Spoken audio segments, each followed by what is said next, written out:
Amigas, amigos, muy buenas noches. Disculpen ustedes el título ofensivo, pero descriptivo. En este momento, lo más importante aquí en nuestro país es defender al Poder Judicial. Afortunadamente, en todas las ciudades o en todos los estados importantes, en las capitales de los estados, hay una manifestación en contra de eliminar el Poder Judicial.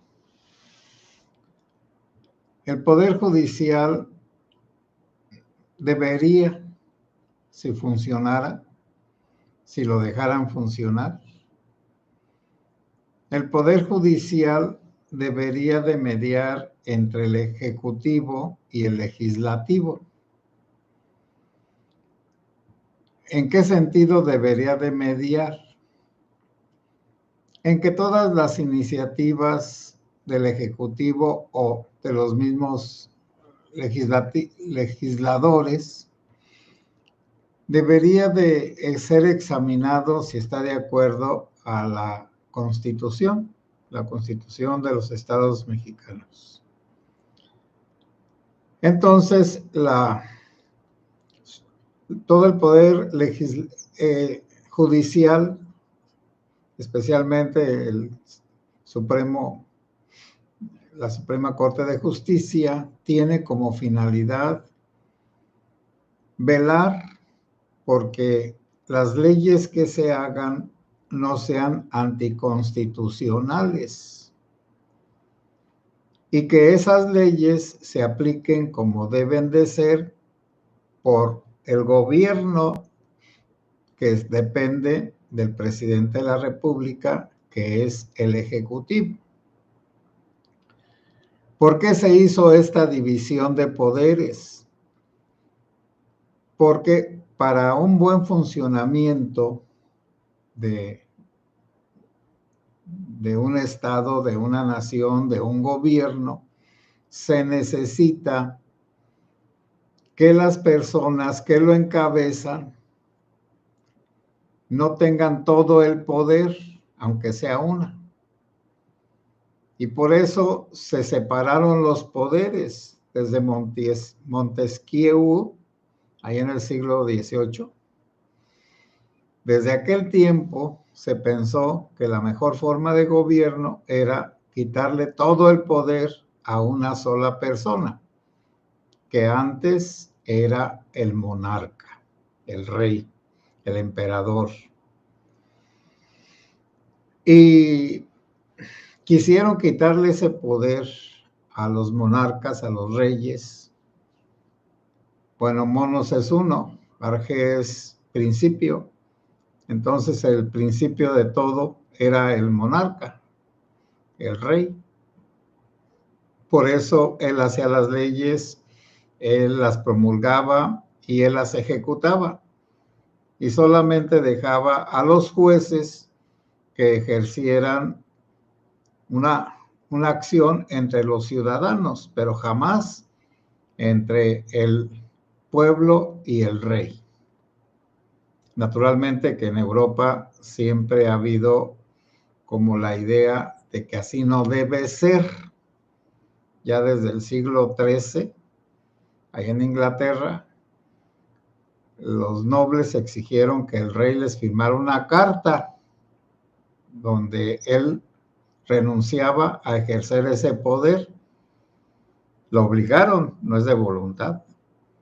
Pero naturalmente que el rey después se vengó, pero como la carta quedó como una constitución inicial, pues entonces los monarcas solo volvieron a tener los reyes un gran poder cuando se aliaron con la Iglesia Católica, allá por el siglo XIV, XV. Y la Iglesia Católica dijo que los reyes recibían el poder directo de Dios y que Dios quería que hubiera reyes y que hubiera súbditos y que la voluntad del rey nadie la tenía que contradecir. Por supuesto que no funcionó ese sistema. Es que nunca funciona un sistema donde el rey o el presidente o el dictador o quien sea es el que gobierna y decide todo. La historia lo dice. Aquí mismo, Porfirio Díaz, el PRI, que era como una dictadura, la dictadura perfecta.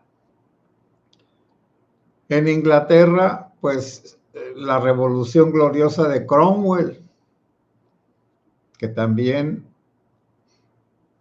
fue el primer rey que decapitaron, Carlos I o Carlos II, no me acuerdo, pero también fue allá en el siglo XVI, fue muy pronto, máximo siglo XVII.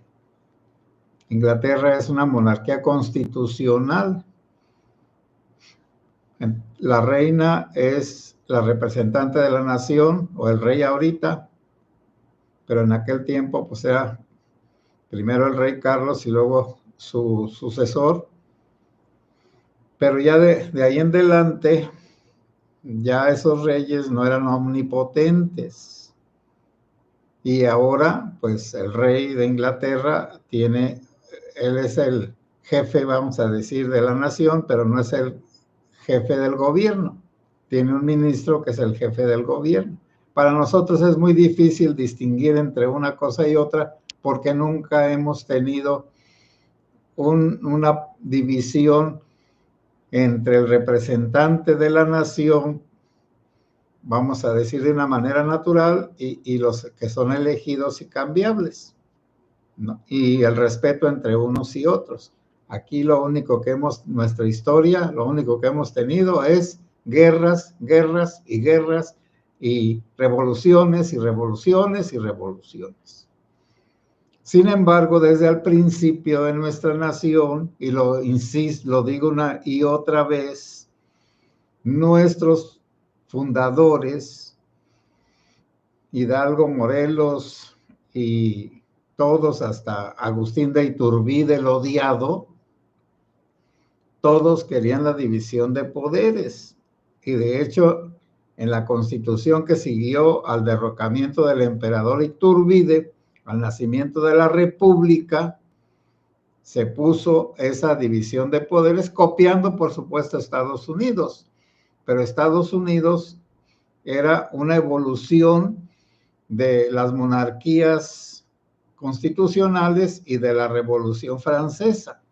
Por lo tanto, aunque un sastre mal tradujo la Constitución de los Estados Unidos de América, americanos, esa Constitución es la base de nuestra Constitución. Y alguien dirá, ¿y una copia? Sí, una copia, ¿qué tiene? ¿Qué importa? Si es algo bueno, ¿por qué no lo vamos a copiar? ¿En qué está la denigración de nosotros? Si no somos capaces de crear, pues por lo menos que seamos capaces de copiarlo mejor. Y de hecho, una de las características del mexicano es ser copión. No original, ser copión, ser copia. Nada más que a veces le viene una enfermedad que se llama el bovarismo, que dijo don Antonio Caso, uno de los primeros filósofos de la Revolución, que al mexicano le gustaba sentirse lo que no era. Está una novela de Bovary, Madame Bovary, Flaubert, donde se trata ese asunto. Hay películas, pueden verlas, de una señora que se casa de una mujer que se casa con un médico, el médico sube de categoría y ella no asimila bien el haber subido de categoría y luego se mete con un noble y al final se suicida porque no supo manejar su situación de pueblerina entre la gente rica. Bueno, nosotros somos los pueblerinos y a veces nos relacionamos con gente rica, pero el problema es que no sabemos llevarnos bien y copiamos a la gente rica, desfigurando nuestra propia naturaleza. somos imitadores torpes. Bueno, pero eso es nada más como una simple explicación de por qué nuestras repúblicas siempre han sido de grosería, de payasada, de chiste. No han sido serias porque copian la forma, pero no copian el espíritu. Un imitador, un falsificador, copia la forma, se presenta como tal, o copia el aspecto, pero no tiene lo necesario para ejercer aquel aspecto. Pongo el caso de lo que les pasa a todos los ricos, que son pueblerinos. Los ordinarios pues no se salen de su ambiente pueblerino. Pero quienes se elevan a otro nivel cultural y social, su esposa anterior ya no les sirve, porque no la pueden llevar a un banquete, no la pueden llevar a un museo, no la pueden llevar a una presentación, porque no tiene gusto para vestir, ni tampoco sabe usar los utensilios, los trinches de un banquete. Y en cuanto empiece a hablar, bueno, es que acá entre nos, cuando algunos seminaristillas conquistadores ponían a leer a las chamacas más bonitas en las lecturas, pero en cuanto empezaban a leer, pues era un desastre. Ya se les decía, oye, pues, frena tu calentura. Está bonita la chamaca, guapísima, pero no sabe leer. Pon a la que sepa leer, aunque sea la más fea. ¿Qué importa? Lo que importa es que sepa leer. Bueno, entonces, desde el principio, nuestras repúblicas de opereta, de sainete, han funcionado de todas maneras. Bueno, don Porfirio pretendió hacer de México como una nación europea, por eso mandó a hacer grandes edificios, muchos grandes edificios de 1910 para el centenario de la independencia, como Bellas Artes y el inicio del Monumento a la Revolución y la Alameda y otros lugares para hizo esos lugares para presentarlos como ya una nación civilizada aquí México. Como ustedes saben, pues el Palacio de Bellas Artes era para la ópera, sobre todo para la ópera, porque en esos tiempos la ópera era lo máximo. Bueno, y los poderes estaban divididos. Bueno, ya dije que el poder judicial debería de ser el que, conociendo perfectamente la Constitución y sus leyes, las que de ella dimanan, y sus reglamentos, no permita que nadie atente contra la Constitución, así sea el presidente de la República, o sea el Congreso Legislativo, que nadie abuse de la Constitución, ni la viole, ni la manche, ni la destruya. Pero en el tiempo del priismo había esa dictadura perfecta, de que un hombre tenía todo el poder durante 6 años. Bueno, primero fueron pues 4, porque copiaron hasta Estados Unidos, que eran 4 antes. Bueno, creo que ahora también. Fueron 6 años y cada 6 años defenestraban al rey, muere el rey y viva el rey. Y ordinariamente el nuevo rey destruía al otro o lo mandaba lejísimos a las islas Fuji o quién sabe a dónde, a su antecesor de embajador. Cuando ya se vino la transición porque aquí el personaje importante de toda esta historia es el doctor Ernesto Zedillo. Él fue el que permitió las leyes de la libertad de elección y puso los organismos, aceptó los organismos que le impusieron los opositores, los del PAN sobre todo.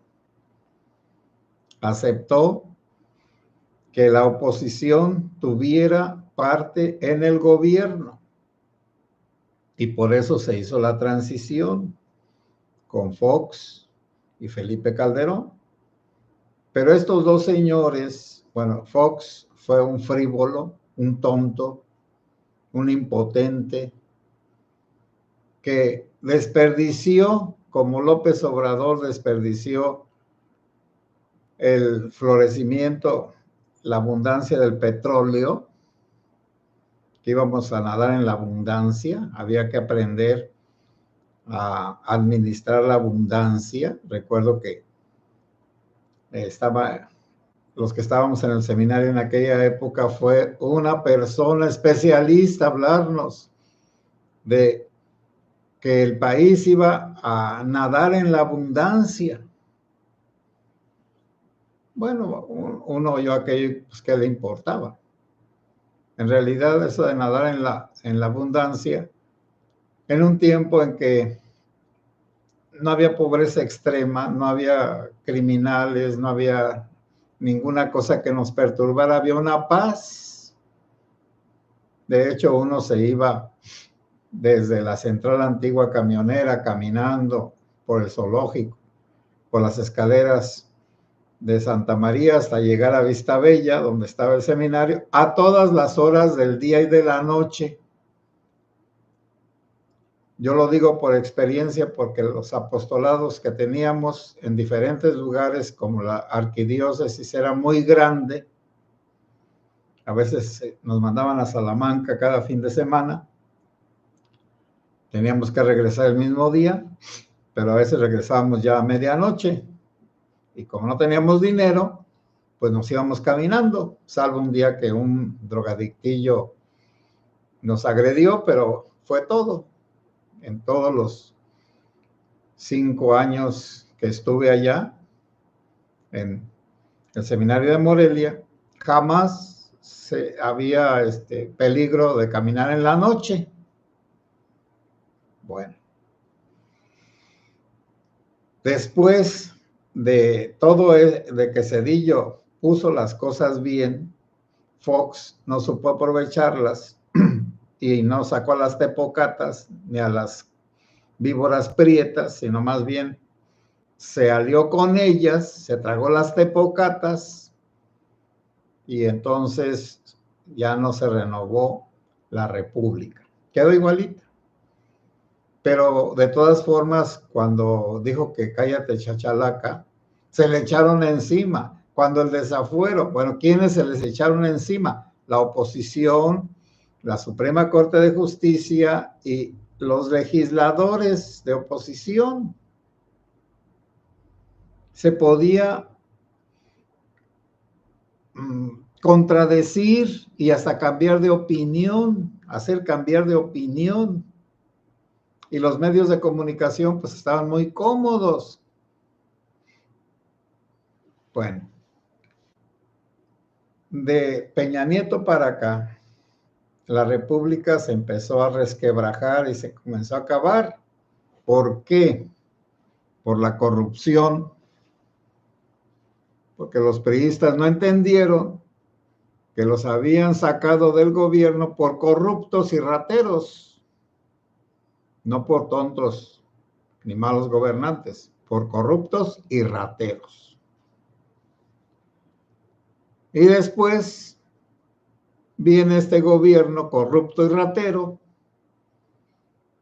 y que ya no quiere gobernar como el PRI, sino quiere gobernar como don Porfirio.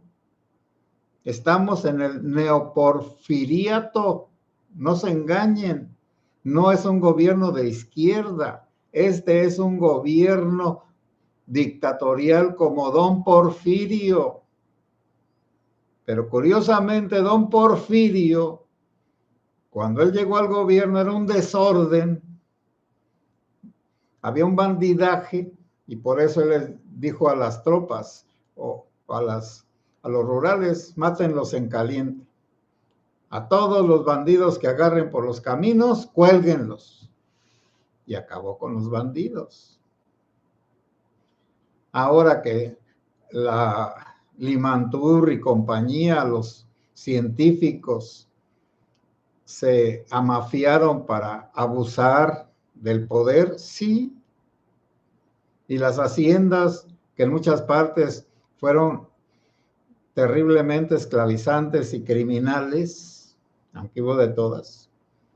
Y que en el sur de nuestro país estaba el Valle Nacional, a donde mandaban a todos los enemigos del régimen o enemigos políticos de alguien a que trabajaran allá jornadas extenuantes y no duraban los esclavos esos del Valle Nacional, hasta que vino John Reed y sacó un libro sobre de eso, sobre la esclavitud en Yucatán, del Enequén.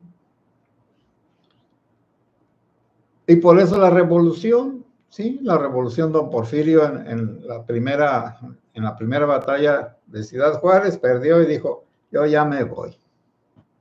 Entonces, don Porfirio no fue el asesino de la población mexicana durante la revolución.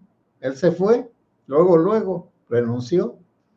Quienes se mataron entre sí mismos, entre ellos mismos, pues fueron los revolucionarios y los que quedaban del régimen de don Porfirio, que al primero que le dieron crán, que le dieron fin, pues fue a Francisco I. Madero y a Pino Suárez, porque Francisco I. Madero era un ingenuo espiritista que hablaba con Juárez y con otras personalidades.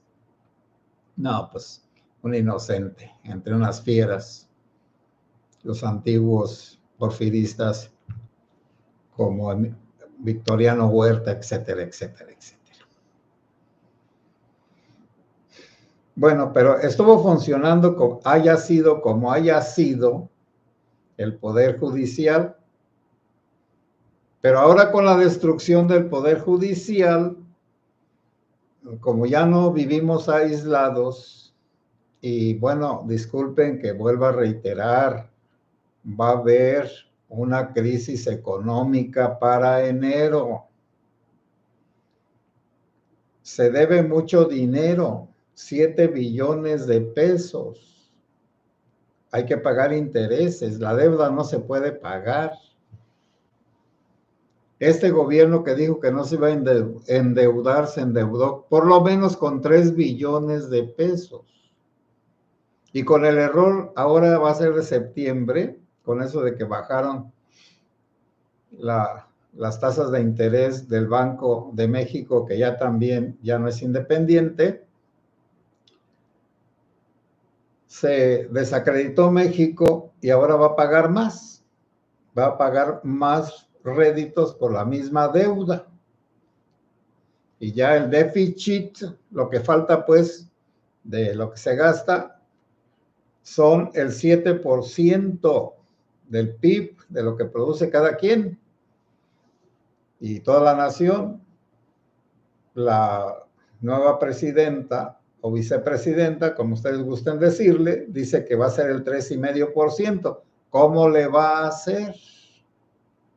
Bueno, y ahora con esto de la desaparición, bueno, la pretendida desaparición del Poder Judicial como es, se van a ir todos los capitales y también y la gente de aquí se va a tratar de ir, porque los que tienen negocios, inversiones, nadie los va a poder defender,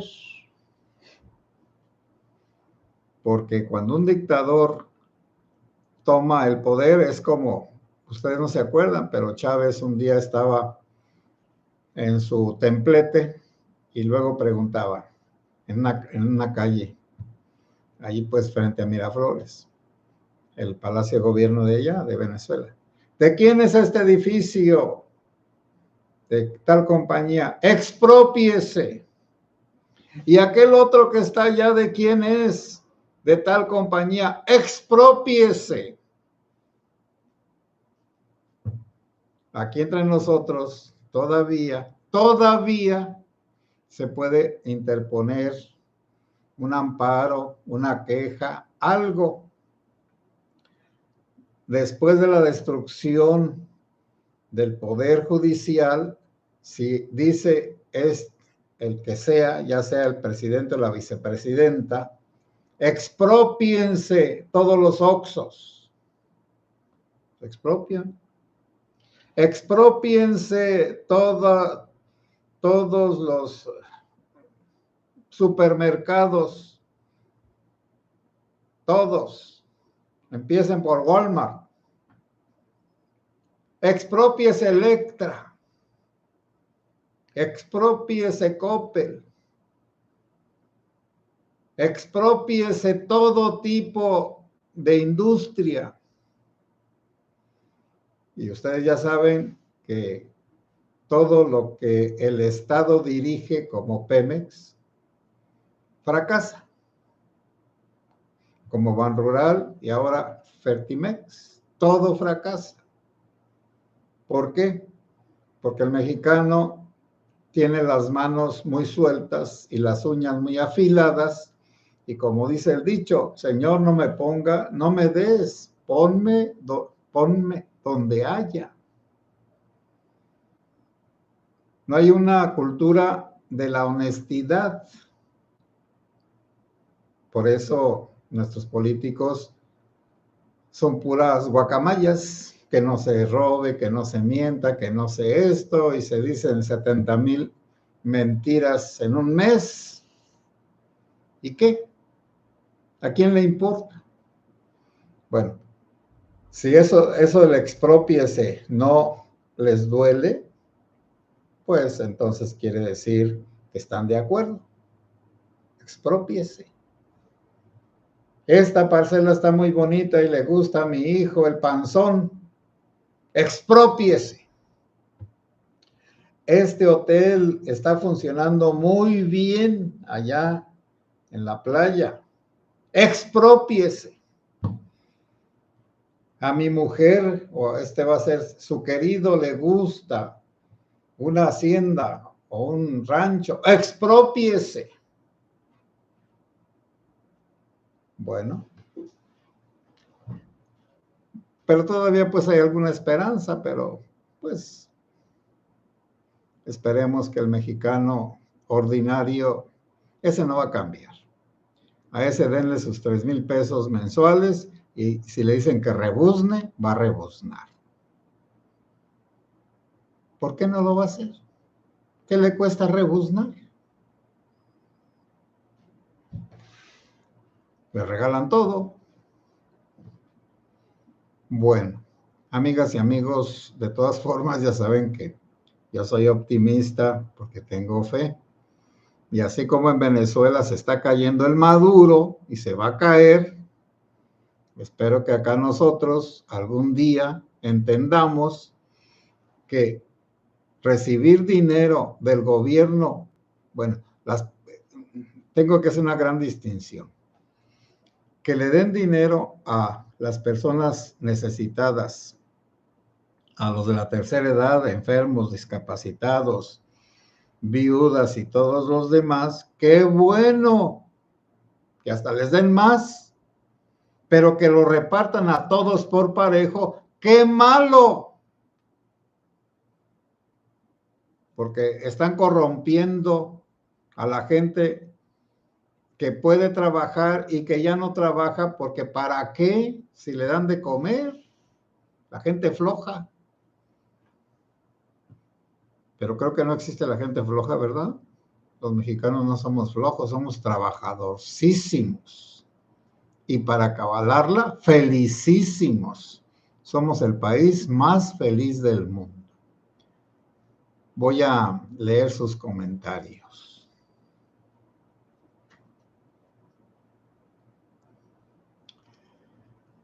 Elvira Flores, buenas noches, padre, buenas noches. Guillermo Castro, saludos, padre, Dios lo bendiga siempre, muchas gracias. Mario Vega, padre, buenas noches, y a toda la comunidad.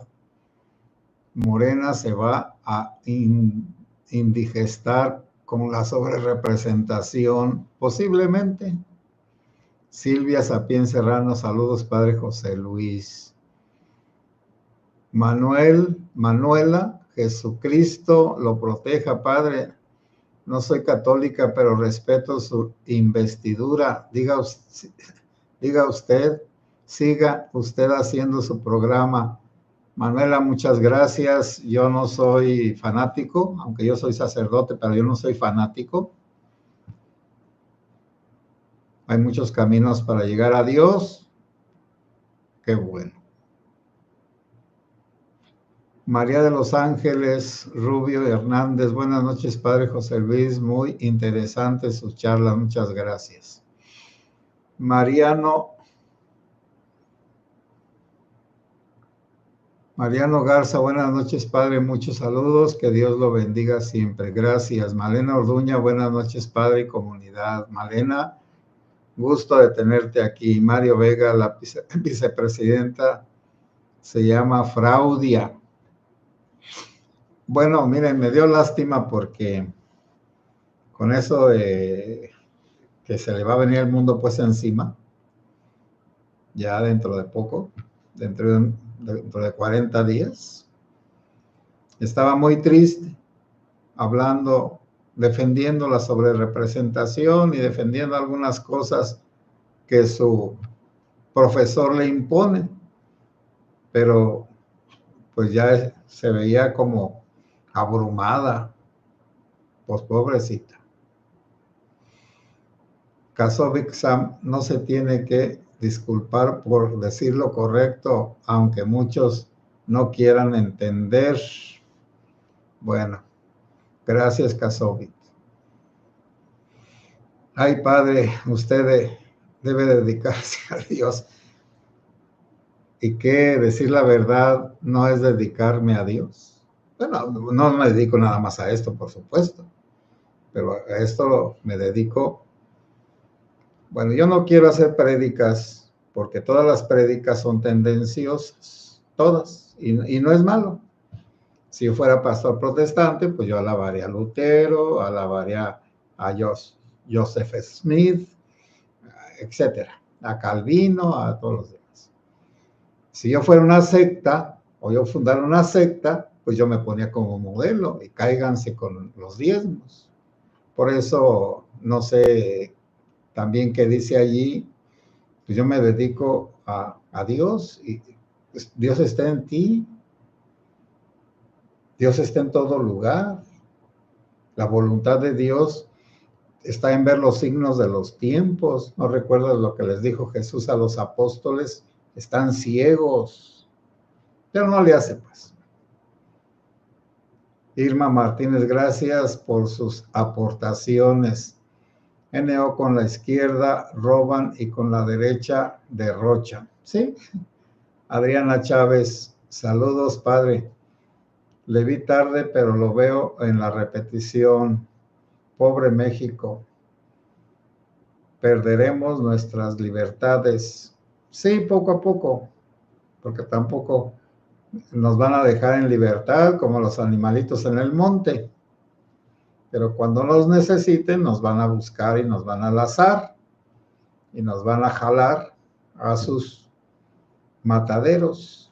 NO Queca reparte lo que quita y se clava el presupuesto, pero no podemos hacer, pero no produce nada, solo mal administra. Sí.